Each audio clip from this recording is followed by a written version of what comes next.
बिस्मिल्लाहिर्रहमानिर्रहीम वहदहू ला शरीक लहू ए हिकड़ा ये हक ॿियाईअ खे बक जिन विदो से विरसिया वहदहू ला शरीक लहू इहो वियाइज वीह खटी जे हाराई हंधि तुंहिंजो हीअ पाणा चवंदई पीउ भरे जाम जन्नत जो। अस्सलाम वालेकुम तमामु नाज़रीन, उमेदु करियां थी तव्हां सभु बिल्कुलु ठीकु हूंदव। खोड़ सारियूं दुआऊं अव्हां जे लाइ, नेक तमन्नाऊं अव्हां जे लाइ। ऐं जेकॾहिं अॼु सुबुह सुबुह जी ॻाल्हि कयां त मौसम ॾाढी थधी आहे ऐं सुठो सुबुह जो पहिर मूंखे हूअं ई लॻंदो आहे। हमेशह अव्हां सां इहा मां ॻाल्हि कंदी आहियां। हर कंहिंजी हिकिड़ी पंहिंजी चॉइस हूंदी आहे, हर कंहिंजी हिकिड़ी पंहिंजी रूटीन हूंदी आहे। हर कंहिंखे मुंहिंजे ख्याल सां पंहिंजा जेके डिसाइडिड कम आहिनि उहे पंहिंजी उन रूटीन सां ई करणु पिणु सुठा लॻंदा हूंदा। कुझु माण्हू हूंदा आहिनि जेके सुबुह सुबुह जो सवेर उथी ऐं पंहिंजे कमनि कारनि ॾे रवां दवा हूंदा आहिनि ऐं कुझु माण्हू अहिड़ा हूंदा आहिनि जेके जिन जी सुबुह जेको आहे सो उहा थींदी ई कोन आहे ऐं ॾाढो लेट उहे जेको आहे सो उथंदा आहिनि ऐं वरी उन्हनि जो हिकिड़ो पंहिंजो स्केड्यूल आहे। ख़ैर इहा त ॻाल्हि थी वई हर हिक जे पंहिंजे हिकिड़ी रूटीन जी, पर जेको पहिर सुबुह जो आहे उहो यकीनन ख़ूबसूरत ऐं सिर्फ़ु ख़ूबसूरत न बल्कि बेहद ख़ूबसूरत जेको आहे सो पहिर थिए थो। मौसम आराम आराम सां तब्दील थिए पई ऐं उनजो असरु जेको आहे सो असांजी हेल्थ ते ॾाढो पवंदो आहे। असांजी सिहत जेको आहे सो हुन सां मुतासिर ज़रूरु थींदी आहे। हिन वक़्तु जेका मौसम आहे ऐं आराम आराम सां असां जेको आहे सो थधी मौसम जे तरफ़ वञी रहिया आहियूं त पंहिंजे गले जो तमामु घणो ख़्यालु रखिणो आहे। जेकॾहिं थोरो घणो इन्फेक्शन थी वञे पियो, मूं कल्ह टे ॾींहं खां मां ॿुधां पई ॾिसां पई न्यूज़ में पिणु त कराची में जेको आहे सो इहा गले ख़राबु थियण वारो जेको इहो वायरस आहे इहो तमामु घणो तेज़ी सां पकड़िजे पियो। पंहिंजो तमामु घणो ख़्यालु कयो, ॿारनि जो तमामु घणो ख़्यालु कयो। सुबुह सुबुह जो वक़्तु आहे, यकीनन ॿारनि खे तयारु करे हिन वक़्तु स्कूल मोकिले चुका हूंदव ऐं उन्हनि खे जेको आहे सो पेरेंट्स ई हूंदा आहिनि जेके वेल प्रिपेयर्ड करे ॿारनि खे मोकिलीनि था ऐं यकीनन उहो पेरेंट्स जी वालिदिन जी ज़िमेदारी हूंदी आहे त तव्हां ॿारनि खे जेको आहे सो उन्हनि जो सुठे तरीक़े सां ख़्यालु रखो। नाज़रीन, मां अॼु जे प्रोग्राम में खोड़ सारियूं ॻाल्हियूं कंदसि ऐं अॼु जो प्रोग्राम ॾाढो इंट्रस्टिंग, ॾाढो ख़ूबसूरत प्रोग्राम थियण वारो आहे। हर ॾींहं ते हिकिड़ी पंहिंजी थीम हूंदी आहे, पंहिंजो टॉपिक हूंदो आहे ऐं प्रोग्राम उन हवाले सां बेहद ख़ूबसूरत अव्हां ताईं पहुचंदो आहे। खोड़ सारियूं ॻाल्हियूं कंदासीं, क्रिकेट जे हवाले सां अॼु प्रोग्राम में ॻाल्हियूं थींदियूं ऐं असांजे प्रोग्राम में सुघड़ बि मौजूदु आहिनि, रागी बि मौजूदु आहिनि। बेहद ख़ूबसूरत प्रोग्राम थींदो, चंग बि पाण ॿुधंदासीं।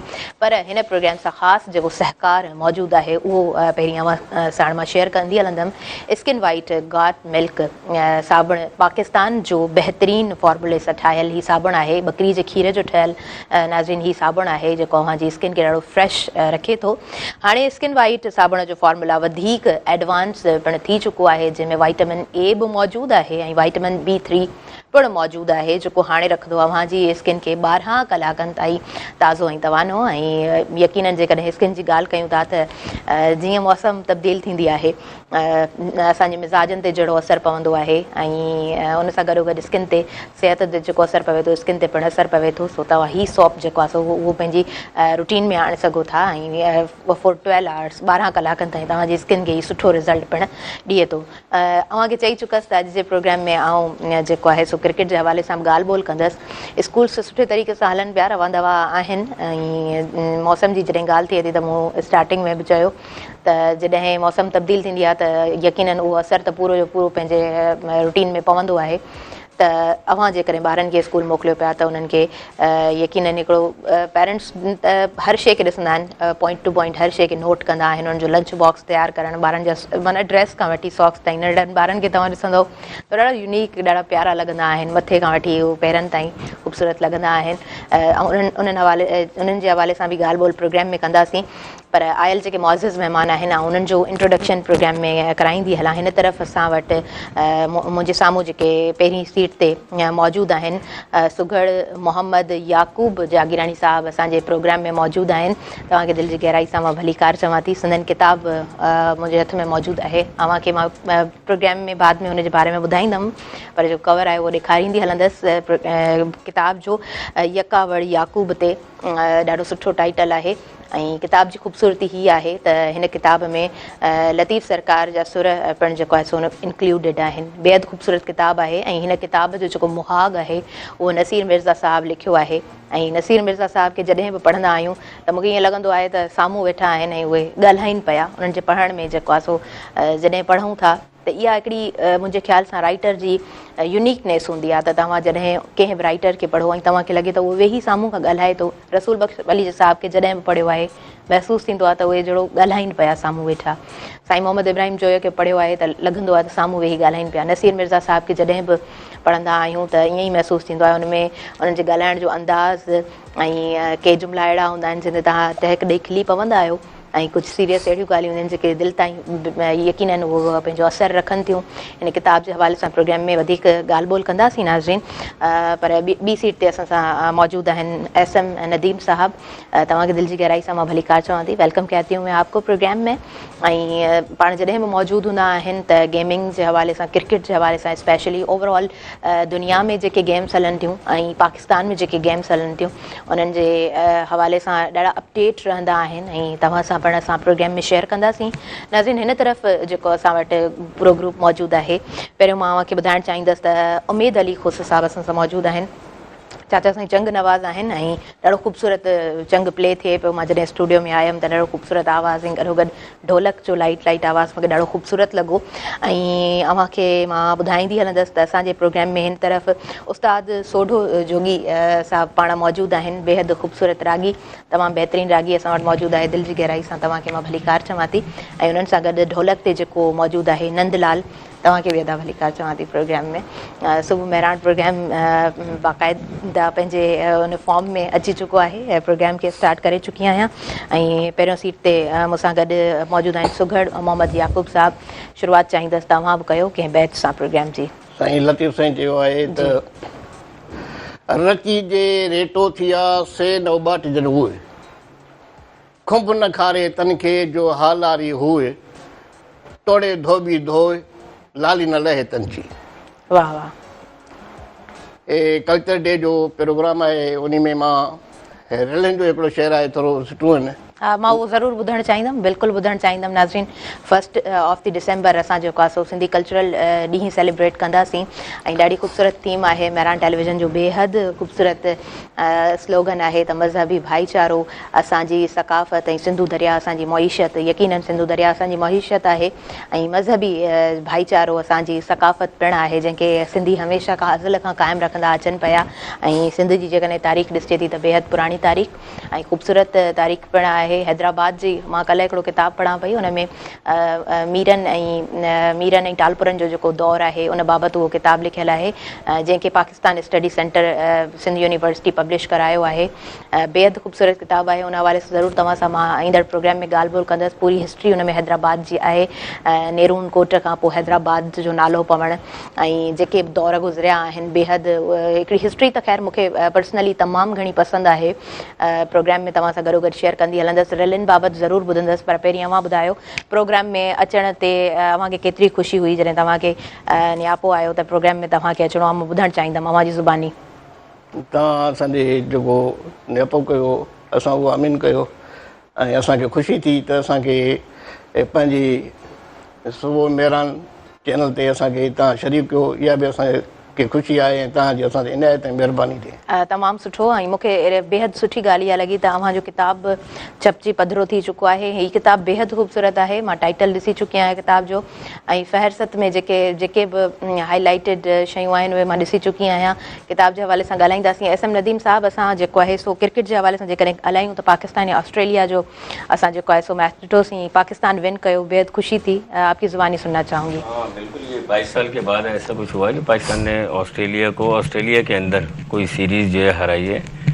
उससे पहले जो है काफ़ी मामला चले थे कप्तानी को लेकर, और टेस्ट के अंदर बाबर आजम को जो बाहर किया था उस पर भी काफ़ी जो वो सोशल मीडिया पर एक बवाल हुआ था। तो अल्हम्दुलिल्लाह जो पाकिस्तान की टीम ने जीता है, उससे जो इंटरनेशनली पाकिस्तान का जो एक नाम तो रोशन हुआ ही है, पर एक इमेज भी अच्छा जाता है। क्योंकि 2025 में जो चैंपियन ट्रॉफी जो है वो पाकिस्तान के अंदर होनी है, और ICC के कुछ मखसूस इवेंट्स होते हैं। ये वर्ल्ड कप हो गया, चैंपियन ट्रॉफी हो गई, T20 वर्ल्ड कप हो गया, ICC टेस्ट चैंपियनशिप हो गई। ये वो मुकाबले हैं जिसमें ICC जो है वो बहुत ज़्यादा फोकस करता है, और दुनिया की तमाम कंट्रीज़ जो है वो भी फोकस करती हैं। तो उसका एक मुकाबला 2025 में चैंपियन ट्रॉफी है, जिसमें अभी तक इंडिया की तरफ से कोई ऐसा सिग्नल मिला नहीं है कि वो आएंगे या नहीं आएंगे। बाकी दीगर 6 टीमों ने जो वो हामी भर ली है कि हम लोग खेलने आएंगे। England, Australia, Afghanistan, West Indies, south Africa, ये वो कंट्रीज़ हैं जो पाकिस्तान खेलने आएंगे। तो उस जो ये सीरीज़ जीतने का जो सिलसिला है ये उस पर भी इफ़ेक्ट होगा कि वो चैम्पियंस ट्रॉफी के अंदर भी उसके असरात आपको नज़र आएंगे। तो बड़ा जो है मैं इस हवाले से जो है मोहसिन नकवी साहब जो चेयरमैन है पाकिस्तान क्रिकेट बोर्ड के, उन्होंने बड़े जो वो ज़बरदस्त किस्म के स्टेप्स लिए और जो अनयूजुअल कह लें या अनएक्सपेक्टेड थे वो लिए। लोगों को बुरा भी लगा कि भाई जो ये क्या कर रहे हैं, कैसा कर रहे हैं, ये जो ब्यूरोक्रेट हैं, ये तो क्रिकेट के आदमी नहीं है। लेकिन वो उसके असरात आना शुरू हो गए हैं कि जो है पाकिस्तान में जो है क्रिकेट के अंदर बेहतरी आ रही है। और 13 अरब रुपए से लाहौर कज़ाफ़ी स्टेडियम उसके अंदर रेनोवेशन का काम उन्होंने करवाया है। नेशनल स्टेडियम कराची में भी करवाया है। तो ये चैम्पियन ट्रॉफी के मुकाबले ये जो है वो हाईली मकसद जिसे आप कहते हैं रेनोवेटेड जो स्टेडियम है उनके अंदर मुनक्किद किए जाएंगे। सही कायदे-आज़म ट्रॉफी के हवाले से भी बात करना चाहूँगी प्रोग्राम में, लेकिन पहले मैं पूछना चाहूँगी जब पाकिस्तान और ऑस्ट्रेलिया की ये भी हाइप क्रिएट हुई थी उस वक्त, क्या एक्सपेक्टेड था, क्या प्रेडिक्शन थी आपकी कि पाकिस्तान जीतेगा, विन करेगा? हाँ देखिए, मुझसे दोस्तों ने पूछा था और मैंने एक जगह स्टेटमेंट भी दी थी कि मुझे कुछ लगता है कि पाकिस्तान इस दफ़ा कुछ हटकर करेगा। हालांकि ऑस्ट्रेलिया जो है इस वक्त वर्ल्ड चैंपियन है। इंडिया के अंदर जो वर्ल्ड कप हुआ था वो ऑस्ट्रेलिया ने जीता है और ऑस्ट्रेलिया को ऑस्ट्रेलिया के अंदर हराना बड़ा मुश्किल काम होता है क्योंकि उनकी जो कंडीशन है वो काफ़ी डिफ़िकल्ट होती है एशियन कंट्रीज़ के लिए। वहाँ पर जो है इंडिया जैसी टीम या दीगर टीमें जो है वो भी जाकर फ्लॉप हो जाती हैं।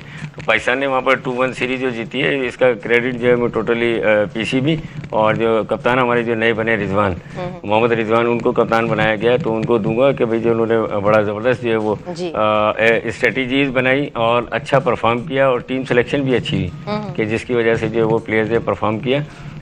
तो ये बाकी हारिस रऊफ़ का मैं जिक्र ज़रूर कहूँगा कि जो हारिस रऊफ़ ऐसा प्लेयर है कि जिसको विराट कोहली ने एक छक्का किया था, लगाया था वर्ल्ड कप के अंदर, तो उसके ऊपर बड़ा क्रिटिसाइज हुआ था। तो अभी वो मैन ऑफ द सीरीज़ बने इस टूर्नामेंट के अंदर। उन्होंने जो है 10 विकेटें ली हैं। उसके अलावा साइम अयूब है, उन्होंने भी अच्छा परफॉर्म किया, रिजवान है, बाबर है। तो ये एक टीम एफर्ट होती है। तो थोड़ा थोड़ा हिस्सा सबने डाला है तो पाकिस्तान फिर वो सही। अच्छा, आपने ये तो आपकी प्रेडिक्शन बड़ी खूबसूरत तरीके से जो है साबित भी हुई 2-1 सीरीज़ में, लेकिन what is the reason behind, अगर मैं पूछूं कि आप जिस तरह कह रहे हैं कि पाकिस्तान इस दफ़ा कुछ हट के परफॉर्म करेगा, तो क्या क्या देखा है आपने उनकी सिलेक्शन में, पूरे प्रोसीजर में? नहीं, असल चीज़ क्या होती है कि यही टीम है कि जो वो पहला टेस्ट मैच इंग्लैंड से हारी। और ड्रेसिंग रूम का जो इन्वायरमेंट है ना वो और प्लेयर्स के अंदर जो हम आहंगी है या कोऑर्डिनेशन है उसका फुकदान था जो मुझे नज़र आ रहा था। जब ये कैप्टनशिप का इशू रिजॉल्व हुआ, कोच का रिजॉल्व हुआ, ये सारे इशूज रिजॉल्व हुए, उसके बाद प्लेयर्स के अंदर कुछ नज़र आ रहा था। और फिर बाबर आजम जैसे प्लेयर को जो कि इस वक्त वर्ल्ड में उसका एक सुपरस्टार कह लें आप, और विराट कोहली से उसका मुआवजा किया जाता है, उसको जो है आपने आराम दे दिया बकाया टेस्ट मैचेस के अंदर। तो फिर प्लेयर्स के अंदर भी थोड़ा सा एक जो है वो मकसद आप कह लें कि फिक्र जो है लाक हुई उनको कि भाई वो जब ये बैठ सकते हैं तो किसी को भी बाहर कर सकते हैं, तो हमें परफॉर्म करना पड़ेगा। तो इंसान का जो माइंड है ना वही आपके अंदर जो है वो सारी चीज़ें जो वो पैदा करता है कि आप कितना अच्छा परफॉर्म करते हैं, आपको जो आपके अंदर कितना जज्बा है जीतने का, खेलने का। तो वो चीज़ें नज़र आ रही थी। तो उसकी वजह से मैंने कहा कि जो है वो पाकिस्तान जो है कुछ हटकर करे। डेफिनेटली वही जो है वो आपकी जो स्टार्टिंग वाली एजुकेशन है ना वही आपके काम आई है। माइंड मैपिंग जो है ना इंसान को समझने में बड़ा टाइम लगता है, लेकिन आपने बड़े अच्छे तरीके से समझा है। ग्राउंड में प्लेयर खेल रहा होता है ना उसकी बॉडी लैंग्वेज बता रही होती है। डेफिनेटली वो फील्डिंग कर रहा है, बैटिंग कर रहा है, बॉलिंग कर रहा है, आए फिट है नहीं है, ये मतलब पूरी अपनी 100% एफर्ट कर रहे हैं नहीं कर रहे हैं, वो सारी चीज़ें आप देखें साइंटिफिक दौर है और लोग क्रिकेट को इतना फॉलो करते हैं। एक जो वो ठेले वाला गधा गाड़ी वाला वो भी जो है वो बता देता है कि भाई जो है वो पाकिस्तान की नो डाउट कि जो पाकिस्तान की टीम ने क्यों ख़राब खेला, क्यों अच्छा खेला। वो जो फॉलोअर्स हैं वो बड़ा फॉलो करते हैं। तो हम जब देख रहे होते हैं चीज़ें, उनकी बॉडी लैंग्वेज देख रहे होते हैं, तो उन्हीं चीज़ों को जो है वो समराइज़ करके या सम करके फिर जो वो बताते हैं या प्रेडिक्ट करते हैं कि भाई जो है ये आने वाली सीरीज़ में क्या करेंगे। हाँ बिल्कुल आप सही कह रहे हैं। और काउंसलिंग में हमेशा बात करती हूँ, आप हमेशा बात करते हैं कि काउंसलिंग जेको नाज़रीन वॾी ॻाल्हि हूंदी आहे। जेके काउंसलर्स हूंदा आहिनि माइंड जेकॾहिं उन जो माण्हू जो सेट करे छॾनि था न त उहो उन शइ खे ॾिसी करे अॻियां केतिरी हद ताईं असांखे वञिणो आहे, किथे परफॉर्म करिणो आहे, प्लेयर्स जे लाइ ॾाढो इम्पॉर्टेंट हूंदो आहे, छो त उहो पूरे पाकिस्तान खे पूरे कंट्री खे रिप्रेज़ेंट करे रहिया हूंदा आहिनि। त काउंसलिंग तमामु वॾी शइ हूंदी आहे। ज़िंदगी जे मामलात में बि काउंसलिंग बेहद जेको आहे सो इम्पॉर्टेंट हिकिड़ो रोल प्ले कंदी आहे। इन ते खोड़ दफ़ा असां प्रोग्राम में ॻाल्हि ॿोल बि कई आहे। एजुकेशनल जॾहिं असांजा प्रोग्राम्स थींदा आहिनि त इन हवाले सां ॻाल्हि ॿोल थी आहे। हिन वक़्तु असां शॉर्ट कमर्शियल ब्रेक जी तरफ़ अॻियां वधंदासीं ऐं हिन प्रोग्राम सां भरपूर सहकार स्किन वाइट गॉट मिल्क साबुण जो आहे। बकरी जे खीर जे ठहियल साबुण जो असां सां सहकार मौजूदु आहे। पाकिस्तान जो वाहिद साबुण जेको पूरे पाम ऑयल ऐं गॉट मिल्क बकरी जे खीर सां तयारु थियल आहे। शॉर्ट कमर्शियल ब्रेक आहे, काॾे न वञिजो, ॾिसंदा रहिजो अव्हां जो पंहिंजो प्रोग्राम सुबुह महिरान।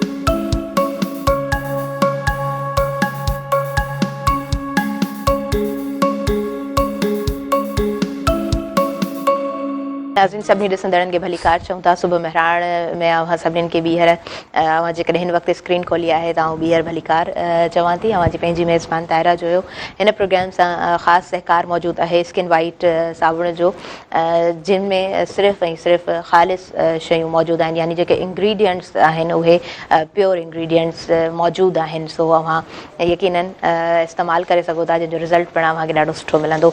नाज़रीन प्रोग्राम जी तरफ़ वापसि अची चुका आहियूं ऐं सुघड़ मोहम्मद याकूब जागीरानी साहब सां गॾु मौजूदु आहे। ऐं रिलीअ जी ॻाल्हि कई पिए ऐं जेकॾहिं असां रिली खे ॾिसंदा आहियूं त उन जा हिकिड़ा डिफरेंट कलर्स ऐं ॾाढो ख़ूबसूरत हिकिड़ो रिलीअ जो ॾेख हूंदो आहे। उन बाबति तव्हां कुझु असांखे ॿुधाइणु चाहियो पिए? जी प्लीज़। सारायां सुबहान खे जो मालिक आहे मुल्कनि बेशक हादी हिदायत लाइ मुको महबूबनि कया हक़ीक़त हिन हाल जी सुर्त भरिया सम्झनि सुर्त भरिया सम्झनि। त सुगड़ तो सिंध में अञा बि आहिनि से हथ जे हुनर सां पियो कार किर्त कनि। 5 क़िस्म रिलियुनि जूं से चूंड पियूं चवनि। पहिरियों सादी रिली सिंध में असील पिया ओढनि। ॿियो टुकनि वारी रिली खे वेही ठाहूको ठाहिनि। टियों दॿकनि वारी रिली खे रंगी रंग ॾियनि। चौथों झूमर वारी खे सायूं ॻाढ़ियूं पटियूं लिकियूं लॻाइनि। पंजो टुक वारी रिली अचे घणो कमु घोटनि। वाह वाह। तंहिंखे शीशा शौक़ मां वेही हथनि साण हणनि। बिल्कुलु। पोइ पंहिंजे परदेसी प्यारनि ॾांहुं तोहफ़े तौरु ॾियनि। रिलीसूं सकाफ़त जी चयो सचु साल खनि। दुकानदार बि दिलि सां था वञी से वठनि। पोइ वठी नाणो तनख़्वाह जूं ईदूं कनि। तनखे ॾे झजो जागीराणी चवे खिली ख़ुशि थियनि। मालिक पंहिंजे महिरुनि साण कजान यकावड़ याकूब चवे। वाह वाह, ज़बरदस्त, ॾाढो सुठो, ॾाढो सुठो। इन खां अलावा ॿियो कुझु आहे ॿुधाईंदव? असांजे सूरमी मारी उन ते 2 शहर आहिनि। जी जी। और चो त पालणीअ खे प्यारी ॼाई हुई न्याणी। माउ माॾोई खे मारी हुई धीअ धियाणी। मंगणी कयोसि खेत सां ॼाणी वाणी। फोग वञ संग लाइ चयोसि विलोड़ न पाणी। इहो सूर सांडे सीने में वञी कंहिं उमिरि सां आखाणी। त हिकु नार अचे थी नार ते अथसि लोई अबाणी। जा परियल पोशाक सां बि अथसि पिरी पुराणी। खणे नेण खुमार माथे हड़िनी जी हालाणी। खणे नेण खुमार माथे हलिणी जी हालाणी। सिजु ताव न जले सघे अथई राजा अहिड़ी राणी। वाह वाह। हलो हींअर हितां हाणी त थियनी जोड़ जागी राणी चवे। वाह वाह, ज़बरदस्त। पोइ उमिरि खां अकुल वियो अची इश्क जो बारी पैसो बार। सोचे पियो सीने में थी वियो गमन में गार। घुराए पंहिंजे जतन खे पियो आला इज़तदार। कंहिं हक़ीक़त हॾिनी सां थो अचे की न करार। काहे मारी मिंटनि में तंहिंखे तुर्त कयो तयारु। सोना संज सीने जा विझोसि हीरे संदो हार। झुल झूमर वारी जंहिंसां थिए चौकबल चिमकार। पट जूं वागूं हुजसि सोनियूं नाकेलियूं निर्वार। वाह वाह। शेरियूं ॿुधोसि शौक़ वारियूं त वञी करियां दिलबर जो दीदार। अड़े वाह, ज़बरदस्त ज़बरदस्त। पोइ चङीअ तरह अचांगे खे वञी सरसु करायूं सिंगार। आंदो साम्हूं सूर्य जे थियो उमिरि बाग बहार। याकूब चवे यार हलियो इहो करे इक़रार। ॾींदो सोभ सतार न ख़ाली मोटा खूह तो। बेहतरीन, ख़ूबसूरत, बेहद ख़ूबसूरत, तमामु सुठो, तमामु ख़ूबसूरत। वधीक तव्हां खां ॿुधंदासीं ऐं सच पुछो त इंटरप्ट करण ते नाज़रीन मुंहिंजी दिलि बि कोन पई चवे, पर हिन तरफ़ असां वटि जेके ॾाढा ख़ूबसूरत महिमान मौजूदु आहिनि अव्हां खां असां कलाम ॿुधणु चाहींदासीं। ऐं सुबुह जो वक़्तु आहे, सुबुह जो प्रोग्राम आहे, पहिरीं छा ॿुधाईंदव? ज़बरदस्त, बहितरीन बहितरीन। जी बिस्मिल्लाह कयो।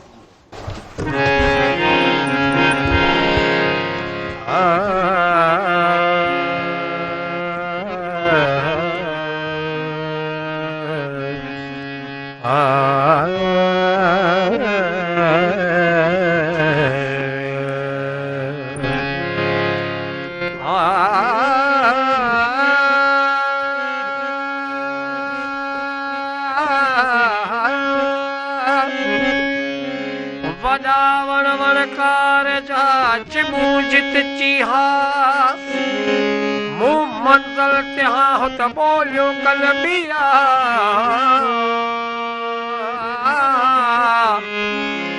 मुंह मंज़ल तिहा हो त बोलियो कलबिया पर में बलाउन जा वतल थारिया केर नकी पेचरो सिजन कीन किया राय पेर रत कया लगी लुख दीहा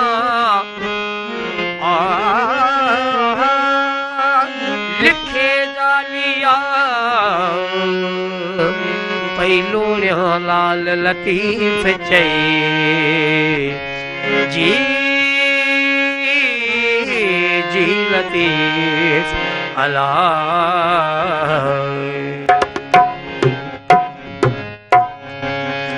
लऊं त लिखे लाई लऊं त लिखे लाई आऊंगा जोड़ जतन जो ये नायारी लऊं त लिखे लाई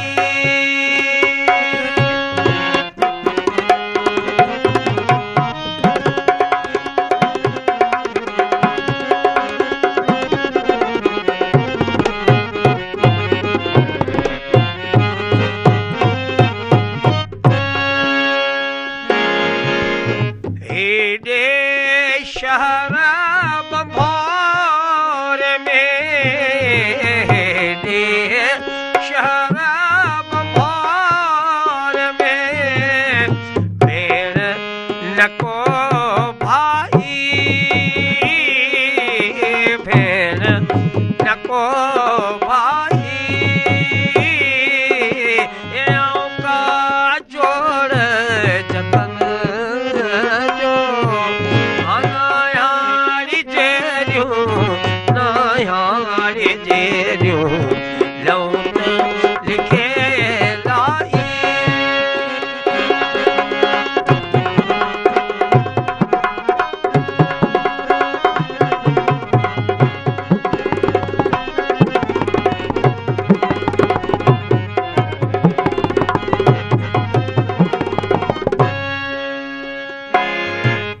सूरन कारण सार त्यों सूरन कारण सार त्यों जनत हुयस जाई जनत हुयस जाई आऊं का जोड़ जतन जो नायारी जेरियो लऊं त लिखे लाई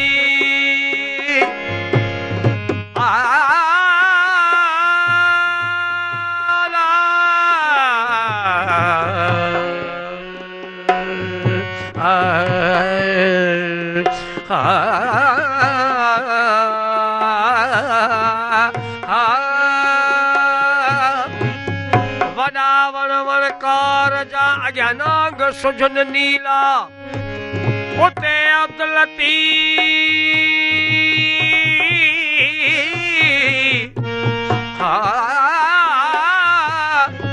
उते अब्दुल लतीफ चे कया है किलिय हीला जिते कुण मन कबीला उते रहबर रस जी राह में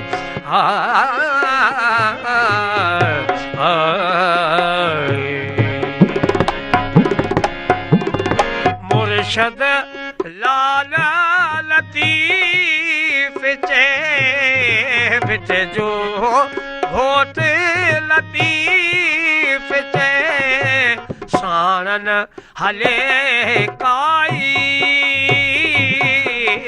साणन हले काई आऊं का जोड़ जतन जो नायारी जेरियो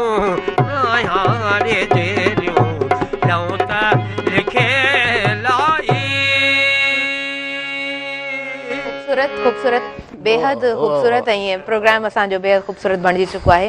नाज़रीन असां वधंदासीं हिन वक़्तु शॉर्ट कमर्शियल ब्रेक जी तरफ़ ऐं हिन प्रोग्राम सां सहकारी जेके आहिनि मां ज़रूरु मेंशन कंदी हलंदमि। स्किन वाइट गॉट मिल्क साबुण जो सहकार भरपूर मौजूदु आहे जेको पाकिस्तान जो बहितरीन फॉर्मूला सां ठाहियल ही सॉप आहे। शॉर्ट कमर्शियल ब्रेक आहे, वरी जल्दी सां वापसि अचूं था पंहिंजे प्रोग्राम सुबुह मेहरान में।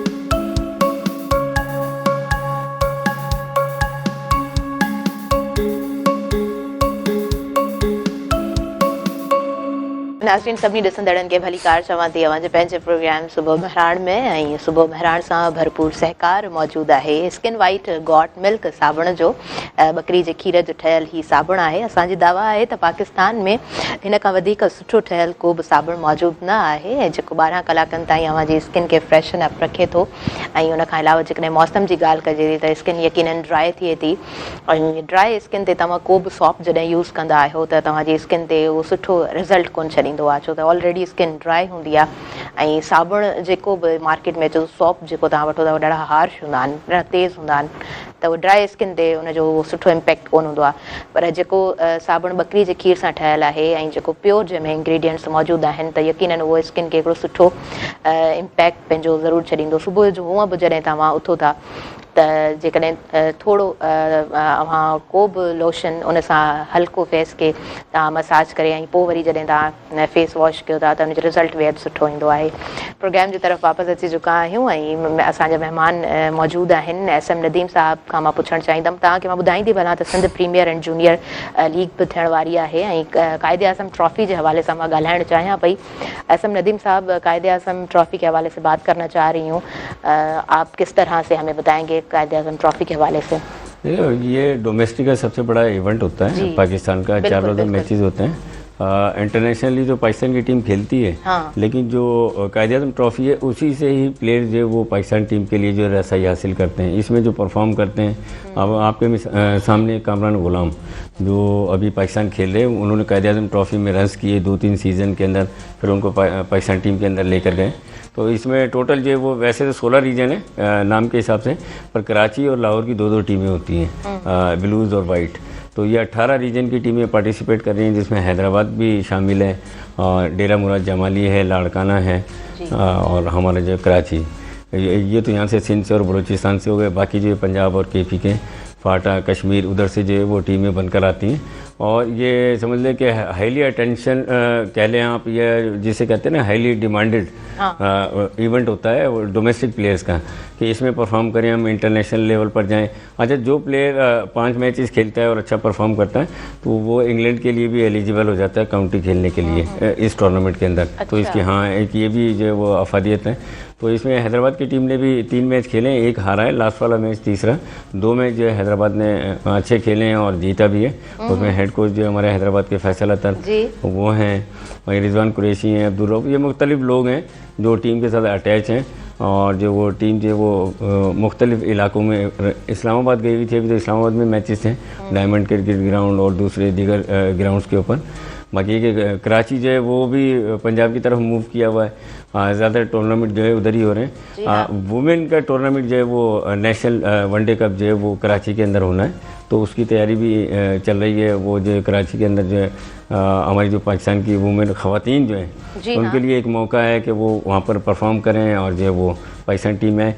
इससे पहले जो है विमेन अंडर 19 भी जो है वो PCB ने कराया है। तो मैचेस तो बहुत हो रहे हैं, लेकिन मैं यहाँ पे एक जिक्र कर दूँ, मोहसिन नकवी साहब की तवज्जो दिलाऊंगा कि जो अंडर 19 इंटर रीजन है बच्चों का, लड़कों का, वो अभी तक मुनक्किद नहीं किया गया। वो 1 दिन का खेल हुआ और उसके बाद ये शाम के अंदर बच्चों को पता लगा कि आप अपने अपने घरों को चले जाएं, ये पोस्टपोन हो गया है। हालांकि टीमों ने ट्रैवल किया था फाटा से कराची, कराची से पेशावर, मतलब पूरे पाकिस्तान में टीमें गई थी और वेन्यूज़ बनाए गए थे, और सबकी ट्रैवलिंग जो है बाहर होती है ज़्यादातर, तो उसके एक्सपेंसेस भी काफ़ी जो है करोड़ों के हिसाब से जो है वो उसमें पैसे जो है वो लगे होंगे डेफिनेटली। और कोई सॉलिड रीज़न होगा जिसकी वजह से कि 1 दिन का खेल हुआ है और उसके बाद जो वो टीमें जो है अपने अपने घरों को चली गई हैं। तो मैं नदीम खान साहब जो हमारे हाई परफॉर्मेंस सेंटर के डायरेक्टर हैं वो, और अब्दुल्ला खुर्रम नियाजी साहब जो डोमेस्टिक को देखते हैं, उनसे भी कहूँगा कि भाई इस टूर्नामेंट को जल्द से जल्द मुनक्किद करवाएं, क्योंकि ये अंडर 19 का एक ऐसा लेवल है या ग्रुप है कि इससे ही बच्चे जो है पाकिस्तान टीम के अंदर जाते हैं। बिल्कुल बिल्कुल, ये जो पूरी सी मतलब हिस्ट्री है ना, ये मैं सुनना ज़रूर चाहूँगी प्रोग्राम में, लेकिन अभी दूसरे गेस्ट भी हैं, उनको भी हम टाइम देंगे। त जी नाज़रीन, असां वटि हिन वक़्तु फ़ोन कॉल ते मौजूदु आहे केरु, असां ॼाणणु चाहींदासीं। हेलो, अस्सलाम वालेकुम। वालेकुम सलाम व रहमतुल्लाहि व बरकातहू। जी, तव्हांखे भली कार चऊं था, तव्हांजो नालो तारो? मां मदीने खां थो ॻाल्हायां, हाजी शम्स मीरजत। माशाल्लाह, सुभान अल्लाह जी, तव्हांखे प्रोग्राम में भली कार चऊं था। प्रोग्राम में तव्हां फ़ोन कंदा आहियो, खोड़ सारियूं दुआऊं असांखे ॾींदा आहियो, ऐं अॼु जो प्रोग्राम कीअं पियो लॻे? ख़ुशि रखे, अल्लाह तव्हां सभिनी खे ख़ुशि रखे। आमीन। प्रोग्राम हले पियो, ॾिसूं पिया।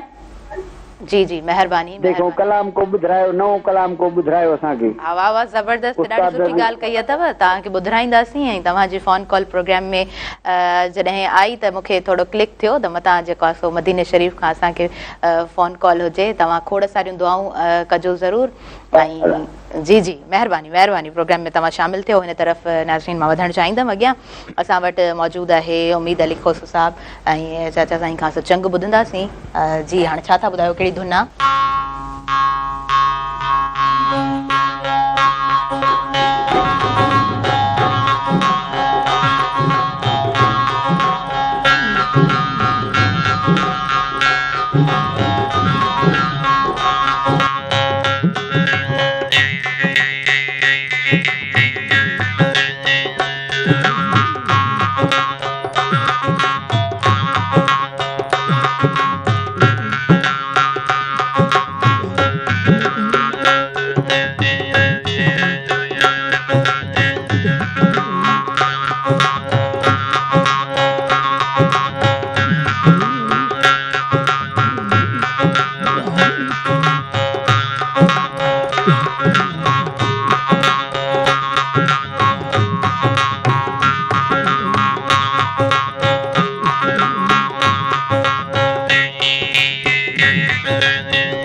ॾाढो ख़ूबसूरत साज़ ऐं वरी ढोलक जो कॉम्बिनेशन हो ॾाढो सुठो। मां हिकिड़े प्रोग्राम में वेठी हुयमि नाज़रीन, त उते चंग प्ले थिए पियो ऐं इंटरनेशनल उहो प्रोग्राम हुयो ऐं ॾाढा हाई प्रोफाइल उते माण्हू बि मौजूदु हुया।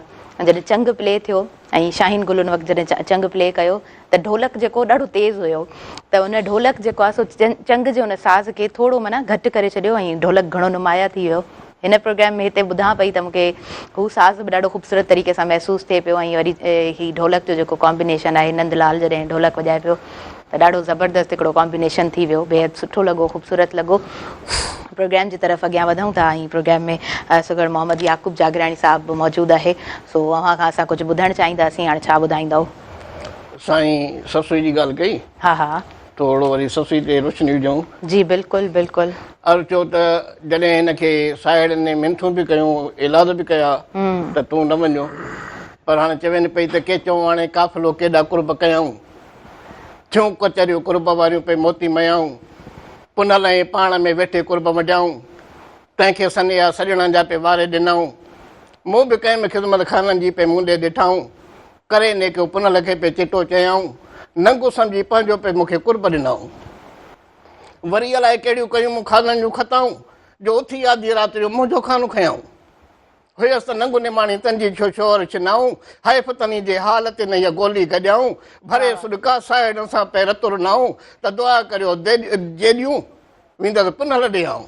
दाहूं करे दर्द मां हुयसि साहेड़ियुनि सदाऊं, त अदी खपुर बिमुही लुंडी सरिंग अथनि खोड़ खां न खाधाऊं, कुंभारा वासिंग पदम घोड़ेल अथई हण खण उताहूं, कारीहर अलीहर तलीहर अथई अरड़ बलाऊं, ते तब मूंखे ॾियो मूंखे मोकल ॾियो मूंखे ॿुधी सचूं सदाऊं, क़बूल पवंदियूं कुलई वञे दर अलाह जे दुआऊं, थींदियूं वेंदियूं लही गिलाऊं, थींदा यकावर याकूब चवे। वाह वाह, ज़बरदस्त ज़बरदस्त। अच्छा, हिननि जी ख़ूबसूरती सुगड़नि जी हूअं बि इहा ख़ूबसूरती हूंदी आहे त हर शइ खे, हर हिकु शइ खे तव्हां ज़रात में ॾिसो, जेकॾहिं उन्हनि खे ज़रात मां कुझु जेकॾहिं उन्हनि वटां ॿुधो त जेका पोख थिए थी, हर पोख जो उते तव्हांखे नालो ॿुधण में ईंदो। जेकॾहिं तव्हां सकाफ़त जे तरफ़ थोरी नज़र विझो त तव्हांखे हर हिकु शइ समराइज़ करे, हिकिड़ो हूंदो आहे वॾो पैराग्राफ, जॾहिं समराइज़ कंदा आहियूं त उन नंढे समराइज़ करण में हर शइ जेकॾहिं असांखे सम्झ में ईंदी आहे त उहा ख़ूबसूरत लॻंदी आहे। तारीख़ एॾी वॾी आहे, वरी जॾहिं सुगड़ उनखे जेको आहे सो प्रिसाइज़ कंदा आहिनि पंहिंजी उन फॉर्म में, जेको पढ़ंदा आहिनि उहो बेत जी फॉर्म में हुजे या जंहिं बि फॉर्म में हुजे, त उहो ॾाढो ख़ूबसूरत लॻंदो आहे। तव्हां खां ॿियो कुझु बि मां ॿुधणु चाहींदमि, वधीक छा ॿुधाईंदव? ॿियो असां वटि गुल तमामु घणा पिया आहिनि। हा हा वाह, थोरी वरी जिन्स मटियूं था। हा बिल्कुलु। गुल चिमन में गुलज़ार थिया, साजन आए शारक वेई शुभ बराबर शाम, शरना पिया शुक्रान कनस सूरज उत सलाम, त सदाई आए में सूरती अश्क पेच इमाम, दिल पेच दिल रुबा उर्फन उज़वा तंहिंजा ठा ठाऊ का ठाम, बदन बखमल चंदन चंबेली नरगिस नाम, काकुल केस कीमती विझन दाऊदी से दाम, हे घोरिया गुल गुलाम तंहिं जानबतों जागी राणी चवे। वाह वाह, ज़बरदस्त। सिफ़त करियां थो सोने जी जो वा सरदार सभनि ने, बेशक पसी दुर्ग दिल बर जा न के कारदू कंद खणनि ने, पसी ऐं नाम हुजे अजीब जूं मलकत मुद्रा करने, कौल ने न मुझे कामिल जूं पिसंद उते त पवने, नए ननी तर नाफ़िया जूं वध तरणीअ खां तजलने, तुलंग वार ॾिसी तवंगर जा सुसियर पिया सुरकने, चकर चोरे चौरंग उते वध अलीअर खां उडलने, पसी मुंहुं मुंहिंजे महबूब जा विसियर पिया वासने, वारण गुंटो गोहर अॻियां छा अहिड़ी हालत हलने, जो वसू मातंग मुंहिंजे मोर अॻियां पिया निवड़ी नियाज़त कने, कुंजल फील फताह अॻियां पिया पसो लोड लिकने, मालिक घुरायसि महिराज ते पिया अहिड़ा कुर्बत करने, 50 मूं बि 5 वक़्त कराए पिया उमत ॾे था चने, लैल पोह पान सप्रिय ख़ातिर पियो जुमिले जोड़त कने, शम्स कमर बि शौक़ मां पिया कलमो पाक पढ़ने, कैटल सकरार पिया जाने बाॾो त झुकने, 1.25 लख नबी साइदन खां पिया दुरुस्त दान घुरनि। आहा सुभान अल्लाह। ॿिन्ही जहाननि जूं बरोच चवे पिया कुल ई ॻाल्हियूं कनि, अदा खणंदो ॿार खुयनि छल कंदो यादगिरियूं याकूब चवे। आहा सुभान अल्लाह, ॾाढो ॾाढो ख़ूबसूरत ऐं हुज़ूर जी शान में त आहा कमाल, बेहद ख़ूबसूरत। नाज़रीन वधंदासीं न्यूज़ ब्रेक जी तरफ़ ऐं हिन प्रोग्राम सां भरपूर सहकार मौजूदु आहे स्किन वाइट साबुण जो, स्किन वाइट गोट मिल्क साबुण, जंहिंमें इंग्रीडियंट्स जेके आहिनि उहे सभु प्योर मौजूदु आहिनि। न्यूज़ ब्रेक आहे, न्यूज़ स्टूडियो जी तरफ़ हलूं था ऐं वरी जल्दी सां वापसि अचूं था पंहिंजे प्रोग्राम सुबुह मेहरान में।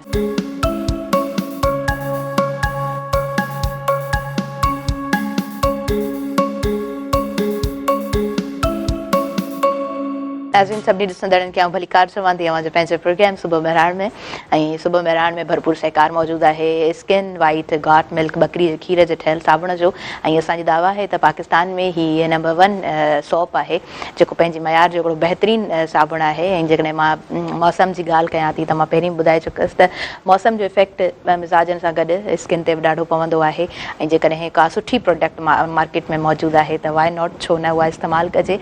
स्किन वाइट गॉट मिल्क बहितरीनु साबुण आहे जेको तव्हां बि इस्तेमालु करे सघो था।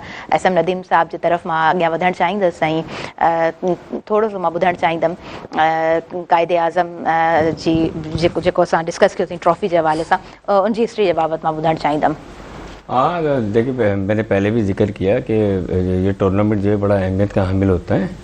हमारे जो जूनियर जो अंडर 19 होते हैं वो भी इसी टूर्नामेंट को जाकर खेलते हैं और फर्स्ट क्लास खेलना भी एक ख्वाब ही होता है, ड्रीम होता है प्लेयर्स का, क्योंकि उसके बाद जो आप जो मुल्क की नुमाइंदगी करते हैं और इससे फिर आपके मज़ीद जो है रास्ते जो वो खुल जाते हैं इंटरनेशनली कह लें आप। ट्रॉफी मतलब कब से चल रही है? ये जब से पाकिस्तान बना है उसके मतलब 5 साल के बाद जो ये ट्रॉफी शुरू हुई थी, जब से मेरे ख्याल तकरीबन जो 56 या 54 के अंदर जो ये पहला टूर्नामेंट हुआ था क़ाइद आज़म ट्रॉफी। अच्छा। और इसके साथ एक और टूर्नामेंट है प्रेसिडेंट कप, वो वनडे कप होता है, ठीक है। अच्छा, ये जो रीजन का है और उसके अलावा जो एक होता है इंटर डिपार्टमेंट, जिसमें डिपार्टमेंट की टीमें जो है वो शामिल होती हैं, वो भी 4 डे टूर्नामेंट होता है। तो ये मुख्तलिफ जो ये कैलेंडर ईयर में शामिल किया गया है PCB की तरफ से और ये मुसलसल हर साल होता है। और जो मैंने अंडर 19 का जिक्र किया वो भी उसका कैलेंडर का हिस्सा है, लेकिन वो इस दफ़ा नहीं हुआ।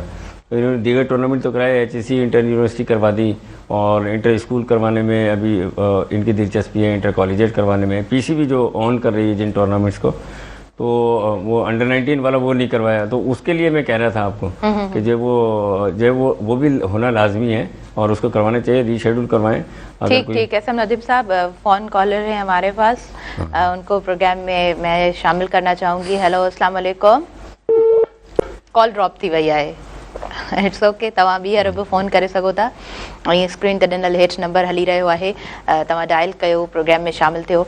जेॾीमहिल कॉल तव्हां प्रोग्राम में करे रहिया हूंदा आहियो त थोरो बैलेंस बि वधीक हुअणु खपे, छो त प्रोग्राम में जेसीं ताईं तव्हांजी कॉल शामिल थिए 2-3 मिंट त हुन में बि लॻंदा आहिनि ऐं टेलीविज़न जो जेको आवाज़ु आहे उहो ज़रूरु घटि कजो ऐं पोइ तव्हां प्रोग्राम में शामिल थी सघंदो, आसानी सां, आराम सां, सुकून सां तव्हां ॻाल्हि ॿोल करे सघंदो।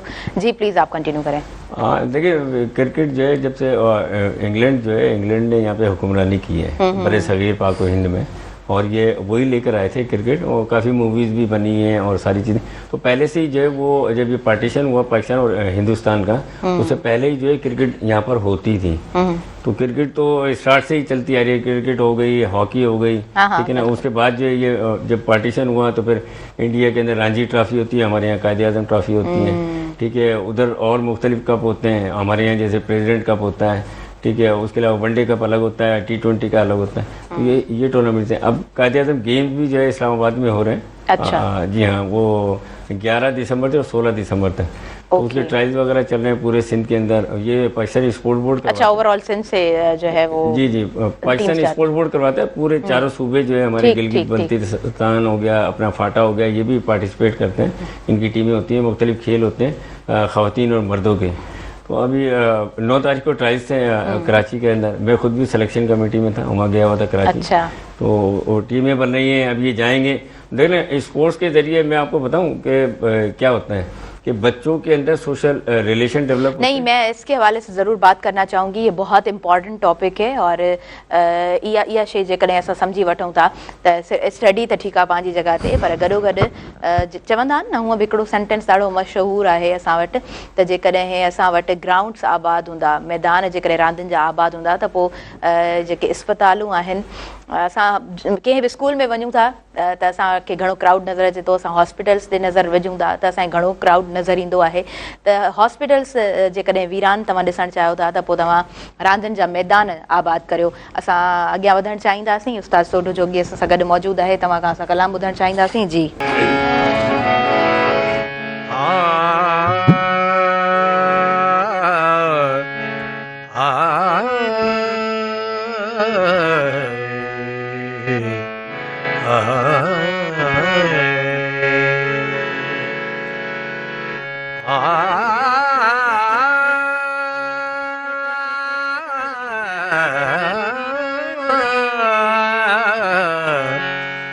असांजो जियापो सिंधुअ जो आ पाणी असांजो जियापो सिंधुअ जो आ पाणी असांजो जियापो सिंधुअ जो आ पाणी चवे सिंध जो हर चवे सिंध जो हर सिंधी ऐं सिंधियाणी असांजो जियापो सिंधुअ जो आ पाणी असांजो जियापो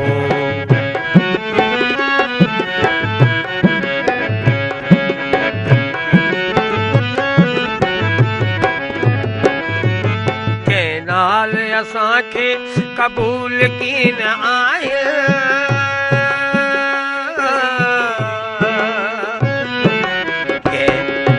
के नाल असांखे क़बूल कीन आहे सुकाई तो सिंध खे सुकाई तो सिंध खे तूं ॼाणी वाणी असांजो जियापो सिंधुअ जो पाणी असांजो जियापो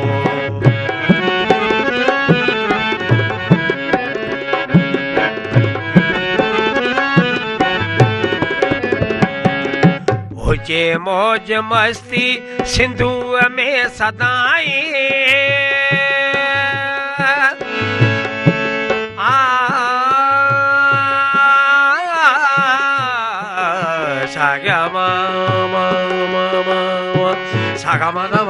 사가마다니 다마 사가마다니 사니 다마가 사가마다니 사 हुजे मौज मस्ती सिंधुअ में सदाई हुजे मौज मस्ती सिंधुअ में सदाई करे बंद जो तोखे करे बंद जो तोखे विझा उनखे घाणी असांजो जियापो सिंधुअ जो पाणी असांजो जियापो सिंधुअ जो पाणी चवे सिंध जो हर चवे सिंध जो हर सिंधी ऐं सिंधियाणी असांजो जियापो सिंधुअ जो पाणी असांजो जियापो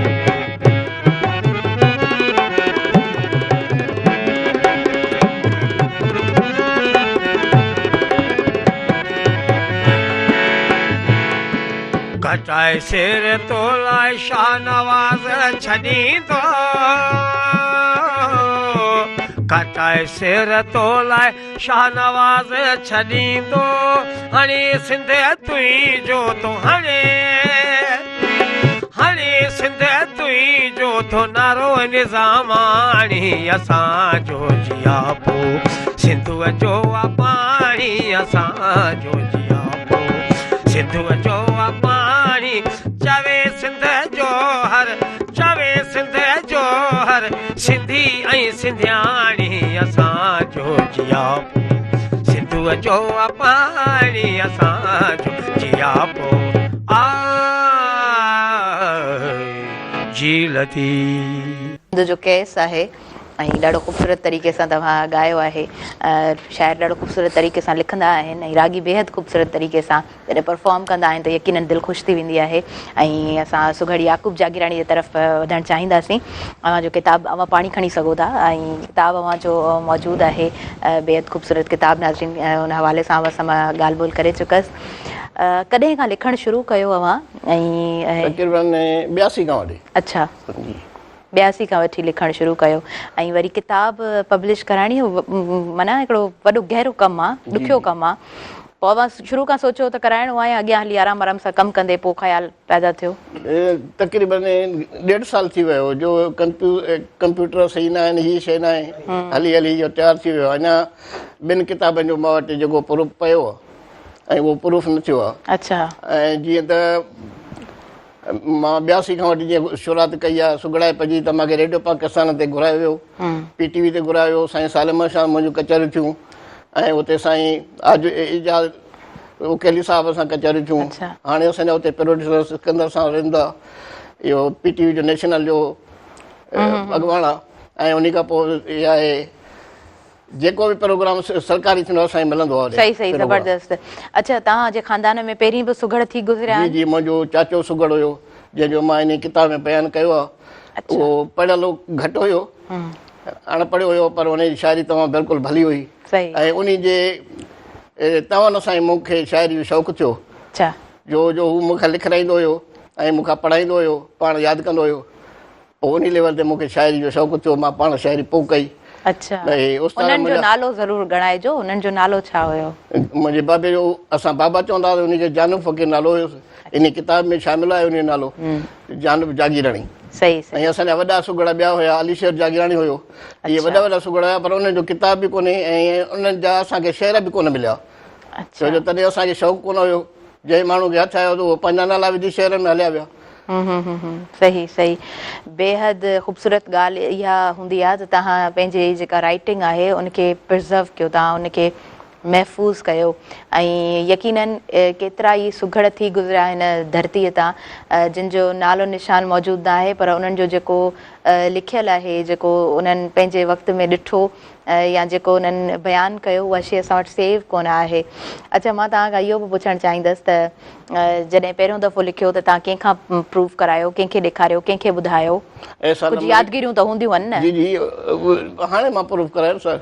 एहसान लिगारी। अच्छा। उन सां मां वञी मिलियोसि, उन मूंखे चयो वरी साईं ताजमल जोई साहिब सां मां हाल अहवाल कयो, पर उनखे टाइम कोन हुयो। जो उन मां इहो जेको हिन जो मुहाब लिखायो सो साईं नसीर मिर्ज़ा साहिब खां लिखायो ऐं उन्हनि खे मां ॾेखारियो अॻ में त मां जी इहा शाइरी आहे, जेकॾहिं किताब जे लिखाइण जे लाइक़ु आहे त मां उनखे शाइरी खे किताब में जमो करायां, न त न। पोइ मूंखे उन्हनि हुकुम कयो त शाइरी बिल्कुलु सही आहे। जेको लिखियलु आहे न मुहाग ॾाढो ख़ूबसूरत लिखियलु आहे, नो डाउट। हाणे वधीक मां कुझु ॿुधणु चाहींदमि, छा ॿुधाईंदव? हाणे हिकिड़ो हुनर था ॿुधायूं, जिन सभु मट था तव्हांखे ॿुधायो। इन जे करे त असांजा अॻ में सूरमा थियो गुज़रिया आहिनि, जीअं राव ॾिया चयो ऐं सोरठ हुई। जी हा। हे जेको हुनर हूंदो हिन में 7 सुर हूंदा, पर उन मां सुर हिकिड़ो निकिरंदो, इन खे असां चवंदा आहियूं 7 सुर हुनर। सही। वठो लीला कवरो छो ससुई पुनो तूं, उमिरि मारुई कने न ॿुधो मूं, साड़ सोणी तो ॾियां जे मेहर करी मूं, नाहे त माची जनमे आ नई छा कंदूं, अथई नाव जमाल बदी हल खणे तो तूं, ए मां बख़्श अॻियों सोरठ छॾे मंगता। हाणे हिन में जेको सुर निकिरंदो सो सोरठ जो। हिननि अखरनि जी ज़ेर ज़बर हेठि मथे फिरंदी आहे, सॼो अखर टुटंदो कोन्हे। इन खे असांजा पंहिंजे शाइरी जे हिसाब सां ऐं सुगड़ा जे हिसाब सां असां हुनर जो पहचानंदा आहियूं। सही सही, ज़बरदस्त। हाणे जॾहिं मंग ते अची सैन हई रावरिया खे त सुर खपे, त हाणे सोरठ हिनखे मिंथ थी करे ऐं चवेसि बादशाही ॾियां, तख़्त ॾियां, हर शइ ॾियां, पर मुंहिंजे सिर खां सुर न वठो। हाणे चवेसि पई त वठो लीला कवरो छो ससुई पुनो तूं, चवेसि पई त वठो लालूं कोरियूं छो सिसी पिने तूं, सिसी न पिनो, तोखे बादशाही ॾियां, तख़्त ॾियां। वठो लीला कवरो छो ससुई पुनो तूं, उमिरि मारो ही कने न ॿुधो मूं, चवेसि पई उमिरि मारो ही कने न ॿुधो मूं, त बादशाहनि जा सिर अची तव्हां घुरो। बिल्कुलु। उमिरि मारो ही कने न ॿुधो मूं, साहड़ सोणी तो ॾियां जे मेहर करी मूं, चवेसि पई त साहड़ न पर साहड़ दुनिया दौलत बादशाही ॾियां, साहड़ सुण त तो ॾियां जे इहा मेहर करे मूं, मुंहिंजे सर खां मुड़ी वञ। चयसि नाहे तमाची जंहिंमें आउं नूरी छा कंदो। हाणे जवाब थो ॾिए। सही सही। त नाहे तमो जंहिंमें आउं नई छा कंदूं, हाणे सोरठ चवेसि थी त अथी नाव जमाल बदी हल खणे थो तूं, चवेसि थी त अथई निजो माल छो हीअ बदी हली खणे थो तूं, ए इमाम बख़्श अॻियां सोरठ छॾड़े मंगता, इमाम बख़्शे अॻियां इहा सोरठ न पर इहा 8 छॾे मंगता। सही सही। हिते लतीफ़ साईं चयोसि त पाठ पालीअ राति जो हिन ॻढ़ा पासे ॻायो, थियो गरगलो गिरनार में को अताई आयो, सालिक साज़ सुरूं तसी कीजो कमायो, बीजल ॿोलायो त सिर जो सवाली आहियां, बीजल खे ॿी राति में सॾायो सुल्तान, अॻे कोन आयो भेर तनी जे भान, मूं वटि माल मता जी कमी आहे कान, तो ॾस ॾियां मंगणा रूह रचंदा दान, मियां महिरबान चोरे चंग चइजी की। राजा खे टी राति में ॿुधायो बीजल सासी हुया संसार में ॿिया पिण दाता दिल आयुसि मन उछल तेलाहूं तुंहिंजी चारण चौथी राति में नीचो आहीं जे तुंहिंजो कदम पदम सां न पाड़ियां जे तूं थिए जमियो दान दिलि घुरिया वठी राज़ी थियो हींअर थे हीउ सुबुह सवायो तो ॾींहुं वाह वाह पलटियो पंजी राति में रिप सोन सबील पलंग पथरिया पालकूं नवल खंडाणे नील दाता वठाए न दान खे वञनि फिरायो फील आखिम जो असील सिर जो सवाली आहियां छहीं राति छपायो साल कसोरे साज़ ॻह गढ़ गरनार में करे आगा सां आवाज़ सुलह जो सैयद चवे राजा तोसीं राज़ सुभाणे सरफराज़ तोसां कंदो मङणी पाए पट कणा मूता मूर न मंगिया ताज़ी तंबेलनि में घोड़ा घण घणा हाथीअ काण हेकड़ी मूका तंदो हणा अथई मथे जो मणिया ते सिर जो सवाली आहियां। वाह वाह ज़बरदस्त ज़बरदस्त ख़ूबसूरत तमामु ख़ूबसूरत नाज़रीन वधीक यकीन ॿुधंदासीं पर वक़्तु थी वियो आहे शॉर्ट कमर्शियल ब्रेक जो ऐं प्रोग्राम सां भरपूर सहकार मौजूदु आहे स्किन वाइट गॉट मिल्क साबुण जो ऐं स्किन वाइट गॉट मिल्क साबुण पाकिस्तान जो बहितरीनु फॉर्मूले सां तयारु थियल ही साबुण आहे जंहिंमें प्योर इंग्रीडियंट्स मौजूदु आहिनि ऐं ज़रूरु इस्तेमालु कजो ऐं असां वधंदासीं शॉर्ट कमर्शियल ब्रेक जी तरफ़ वरी जल्दी सां वापसि अचूं था अवांजे पंहिंजे प्रोग्राम सुबुह मेहरान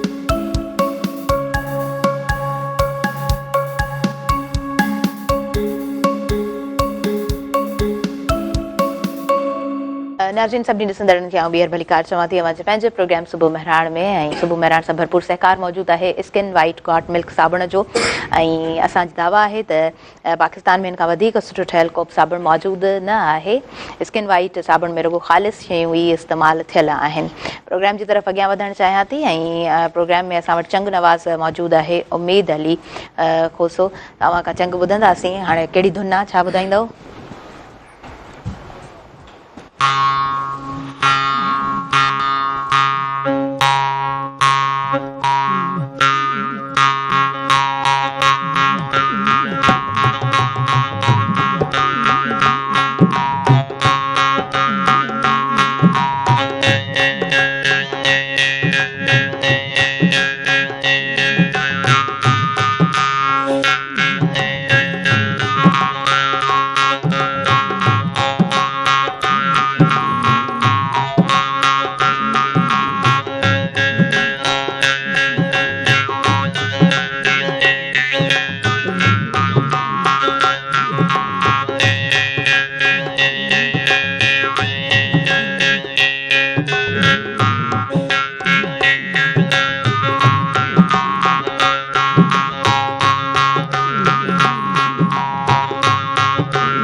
ॾाढो सुठो म्यूज़िक ऐं मालवंदन जो ई साज़ आहे ऐं सिंध जी ख़ूबसूरती आहे चंग जेकॾहिं चंग जी ॻाल्हि कजे त यकीनन क़दीम हिकिड़ो साज़ आहे ऐं पंहिंजी हिन जी ख़ूबसूरती आहे ऐं जेकॾहिं इमेज कजे थो त मालवंद जॾहिं माल चारीनि था ऐं वरी चंग वॼाइनि था त उते उनजी ख़ूबसूरती ऐं साज़ जी जेको साज़ हक़ीक़त में हूंदो ई आहे दिलि खे राहत ॾियण सुकून।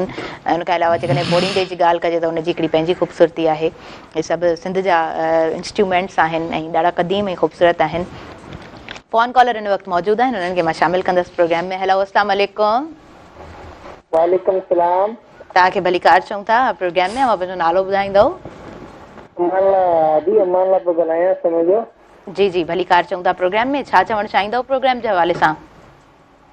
तमामु बहितरीन प्रोग्राम आहे, तमामु सुठो प्रवासी प्रोग्राम जो इंतज़ार कंदा आहियूं। जहिड़े ॾींहुं तव्हांजो प्रोग्राम ईंदो आहे जी, त तव्हांजे प्रोग्राम जे लाइ असां इंतज़ार कंदा आहियूं, वेंदा आहियूं असीं घर वारा फैमिली वारा जी जी, तव्हांजो प्रोग्राम ॿुधण लाइ। तमामु प्रोग्राम सुठो, तमामु तमामु बहितरीन आहे ऐं कुझु सूफ़ी आहे हलनि टंग ते फनकार।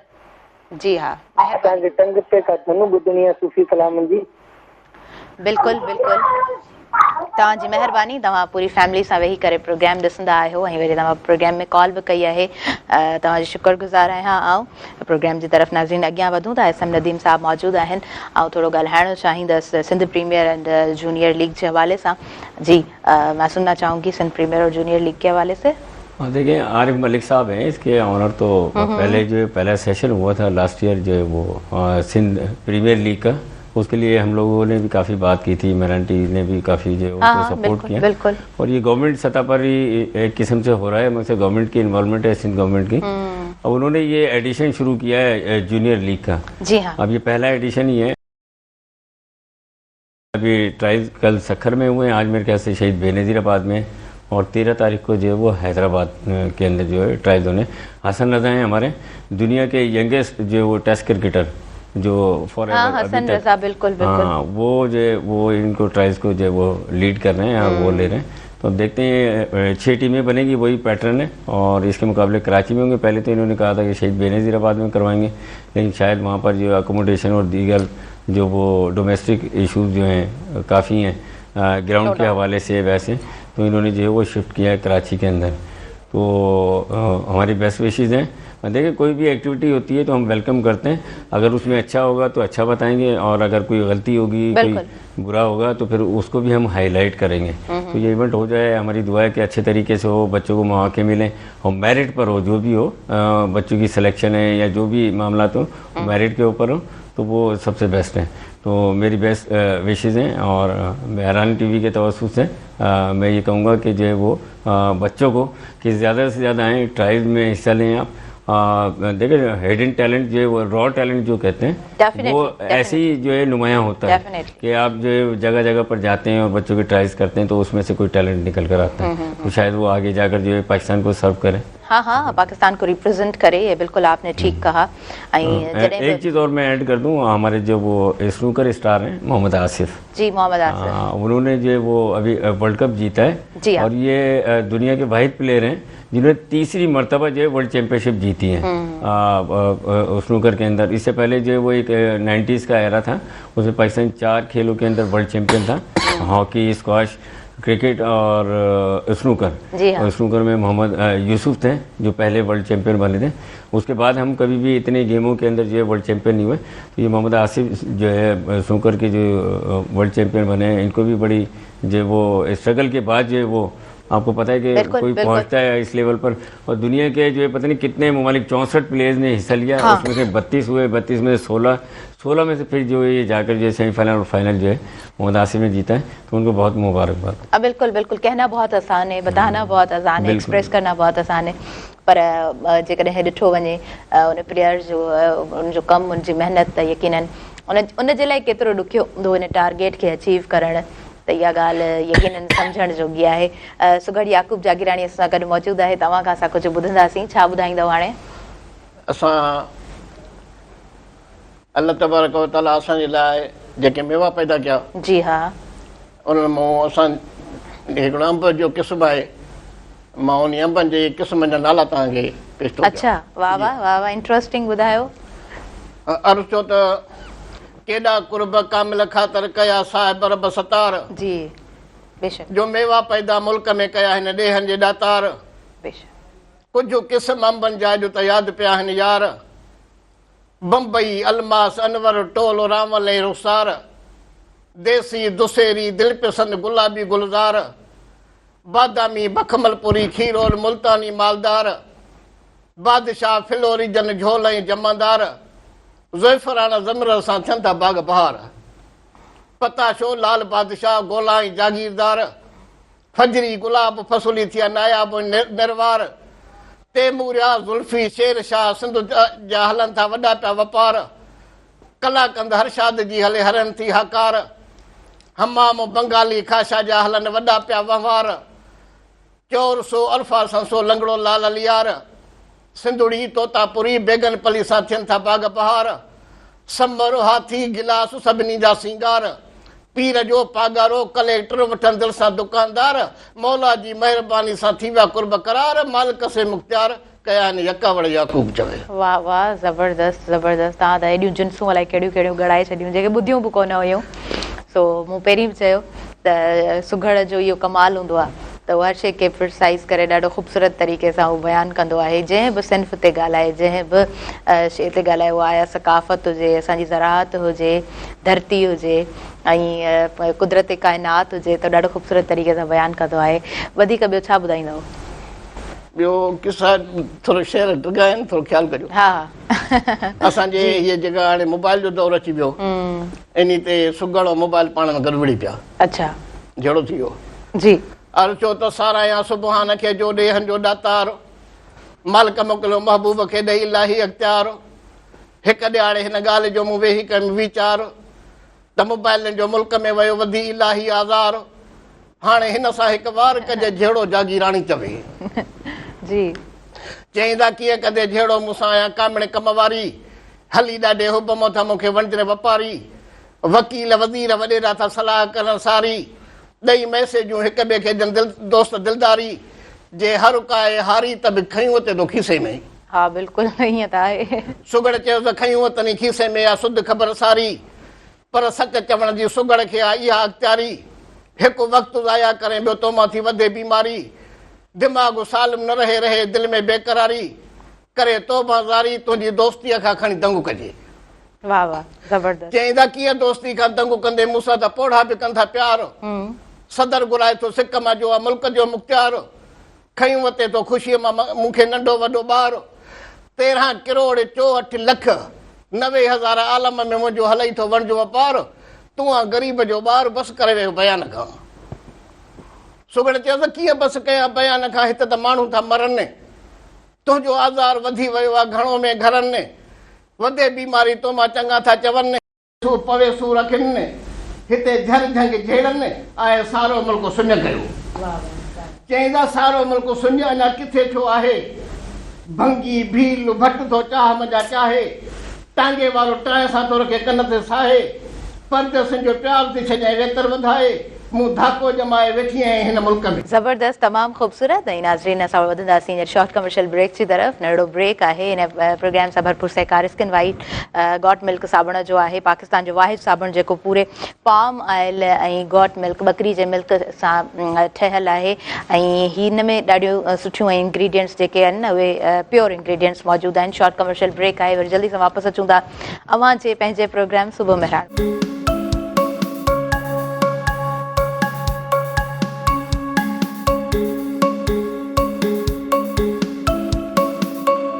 नाज़रीन सभिनी ॾिसंदड़नि खे भलीकार चवां थी अवांजे पंहिंजे प्रोग्राम सुबुह मेहरान में सुबुह मेहरान सां भरपूर सहकार मौजूदु आहे। स्किन वाइट गॉट मिल्क साबुण जो असांजी दावा आहे त पाकिस्तान में हिन खां वधीक सुठो ठहियलु को बि साबुण मौजूदु न आहे। प्रोग्राम में मौजूदु आहे असां वटि चंग नवाज़ जेको चंग ॾाढो ख़ूबसूरत वॼाए रहियो आहे ऐं संदसि नालो आहे उम्मीद अली खोस साहब। तव्हां खां चंग ॿुधंदासीं हाणे कहिड़ी धुन आहे छा ॿुधाईंदव? जी शुरू कयो।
तमामु सुठो म्यूज़िक ऐं उस्ताद सोढो साहब असां सां गॾु मौजूदु आहे, हुन खां कलाम ॿुधंदासीं। जी बिस्मिल्लाह।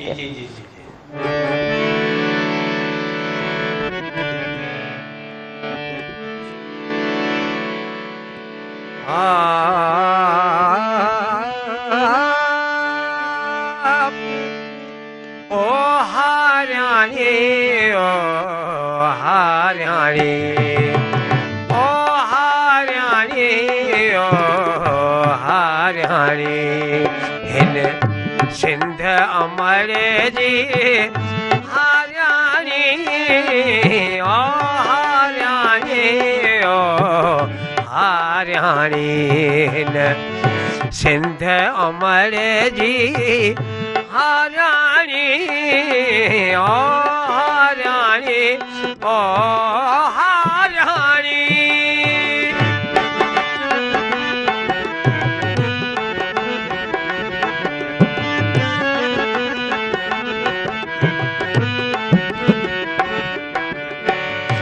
रोज़ खुशिया मां खेत लुणी थी, बनियूं बारा पेट लुणी थी।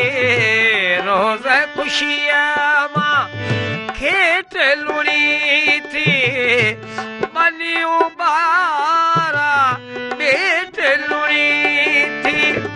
मुंहुं सजियल पेट लुणी थी, मुंहुं सजियल पेट लुणी थी।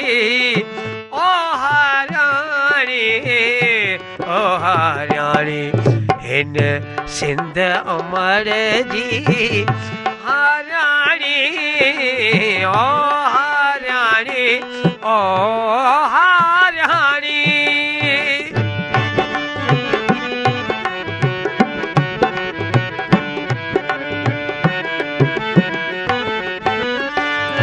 उसमें झार उड़ाई वेठी, विखिरियल वार उड़ाई वेठी।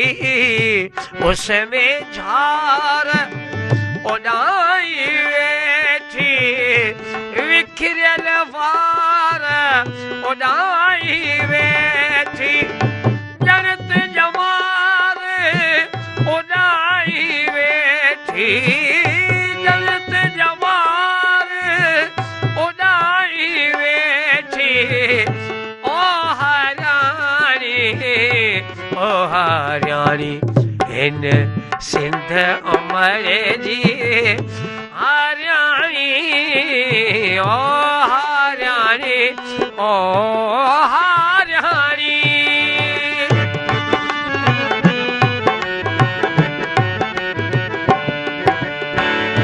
रत जोड़ी थी रेज बनीअ खे, हद खां ज़्यादा हेज बनी खे।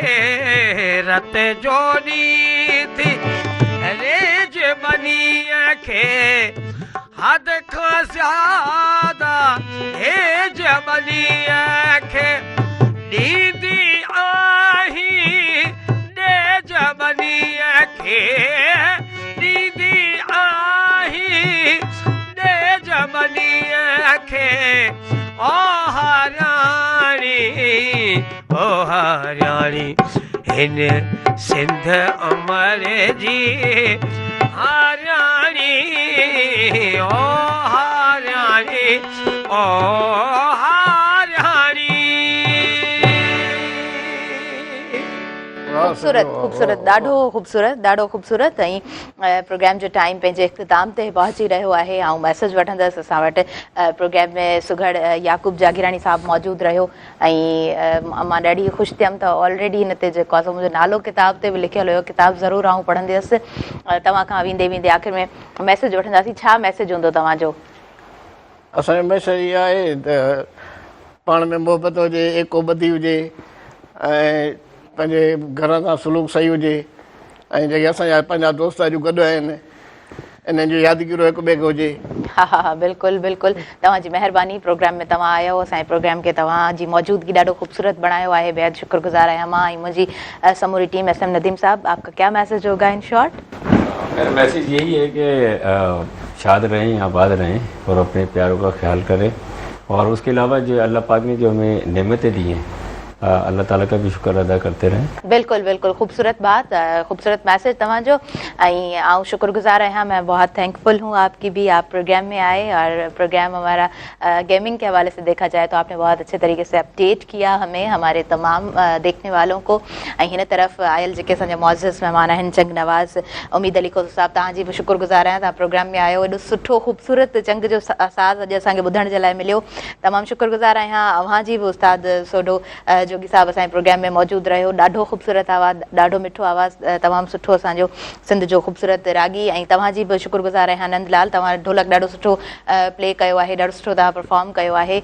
नाज़रीन, हींअर मूंखे ॾींदव इजाज़त, मुंहिंजी समूरी टीम खे ॾींदव इजाज़त। हिन पूरे प्रोग्राम सां जेको सहकार मौजूदु रहियो आहे, स्किन वाइट गॉट मिल्क साबुण जो सहकार नाज़रीन मौजूदु रहियो आहे। स्किन वाइट गॉट मिल्क साबुण पाकिस्तान जो बहितरीन फॉर्मूला सां ठहियल साबुण आहे। ऐं उन खां अलावा हाणे स्किन वाइट साबुण जो फॉर्मूला वधीक एडवांस थी वियो आहे, जंहिंमें वाइटामिन A ऐं वाइटामिन B3 बि शामिलु कयो वियो आहे, जेको हाणे रखंदो अव्हांजी स्किन खे 12 कलाकनि ताईं ताज़ो ऐं तवानो।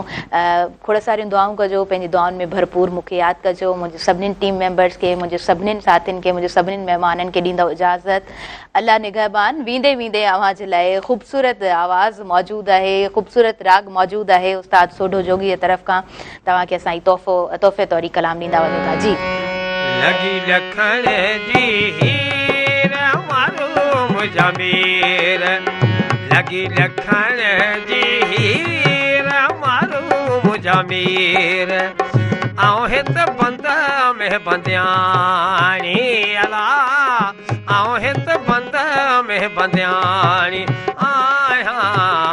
लगी लखण जी हीर मारूम जमीर, लगी लखण जी हीर मारूम जमीर, आऊं हित बंद में बंदिया अला, आऊं हित बंद में बंदियानी आया। लगी लखण जी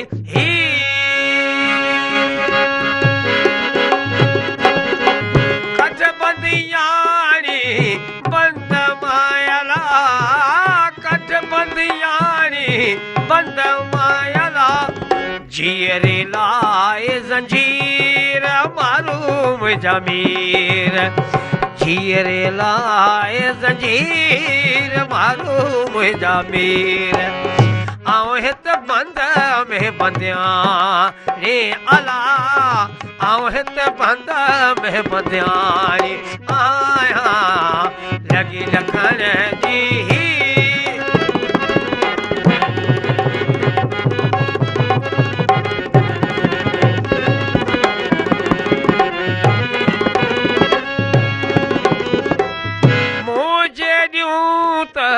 मलीर में अला, मुझे ॾियूं त मलीर में अला, खिलियो पियन खीर मारूम जमीर,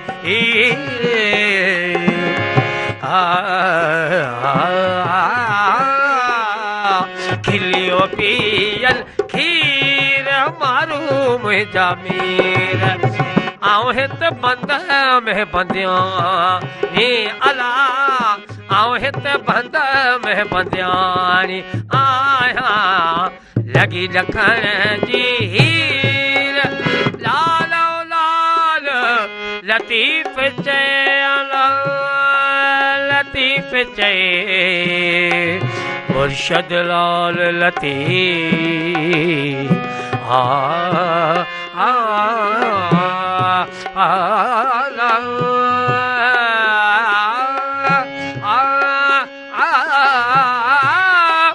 सुहिलो शाह लतीफ़ चयला, पर दो रख तम पीर मारूम जमीर, कर दो दम पीर वारो मुझा पीर आओ हित बंद में बंदिया नी अला आओ हित बंद में बंदिया आया लगी रखन जी